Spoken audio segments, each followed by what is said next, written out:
The world is just a little bit crazy and it's getting worse, but someone who always helps us make sense of it all is Tim Blair, who writes for the Daily Telegraph and blogs to The Nation from there as well. Good to talk to you, Tim. Absolutely, my friend. And you're right, the world is becoming crazier, and that's when people like me, that's when we kick in, man. We become the pros. When the world gets crazy, the crazy kicks in. Well, what about this? Let's talk about Chelsea Mitchell, a star athlete, female from the state of Connecticut in the US, but she keeps coming up against biological males, transgender athletes. Listen to her explain it here. Yearwood is a sophomore at Cromwell High School.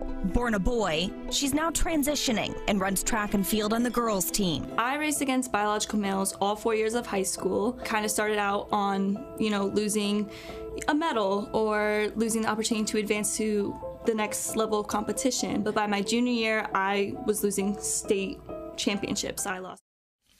Tim, it's just wrong. It's just unfair. It's just she's suing the state now because of this. Yeah, it's not really what Chelsea and other female athletes signed up for, competing against blokes. It's a whole different deal. If you're signing up for that, something's gone wrong somewhere along the line. One of the things about this debate about trans athletes that's so significant is that trans activists really hate this debate when it comes to athletes. It so perfectly encapsulates the unfairness, as you say, it's an unfair situation. It perfectly captures it, and it leaves out all of the other kind of theoretical or arguments about gender or arguments about, science or arguments about, human design or whatever. All of that's put aside. You've got blokes competing against women in women's sport, and that is just wrong. Yeah, it's just wrong, and we can accept people for whatever they're identifying as, but it's just that biologically they're male, therefore they can't run in the female races. Here's a little bit more from Chelsea when she did some media interviews on this. I raced against these two biological males who ended up taking 4 state championships. It's not fair that these biological males took these titles from myself and other girls, and so the record should reflect that. But also, we want the policy reversed so that no other female in Connecticut has to go through the same thing that I went through. Yeah, it's incredible stuff. And what astounds me, Tim, is how many sporting bodies have trouble dealing with this. We reported last week how Tennis Australia is campaigning globally to make sure that transgender people can still play women's tennis. Absolutely. And one of the more impressive aspects of what's overall not a great situation is how articulate, forceful, informed and communicative are the various young athletes who are impacted by this, the various young women. There are several, some more prominent than others, but this is a great, powerful young generation of women who will not be denied, just as previous generations of women have fought for the right not to be denied. They're taking up that cause, and good on them. Yeah, absolutely. It is about women's rights, female rights, after all. Let's have a look at somebody who's been a pretty prominent campaigner. She's popped up again. Greta Thunberg.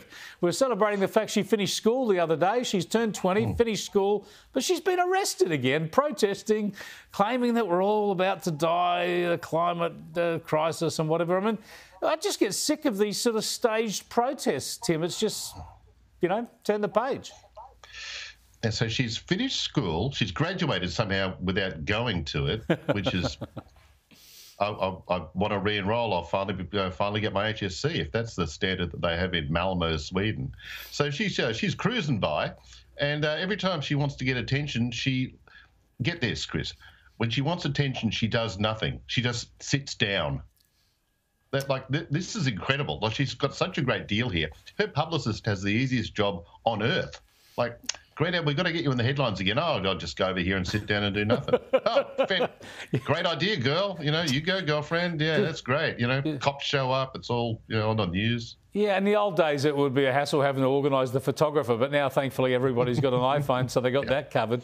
Meanwhile, in this country, we are running out of power. And isn't it astounding to hear our energy market operator actually admit, guess what? We don't have enough renewables to replace all the stuff we've forced out. I mean, it just does my head in that we've been talking about this stuff for 10 years or more, and they're finally realising it. But their solution, of course, is just to quickly get more renewables in place.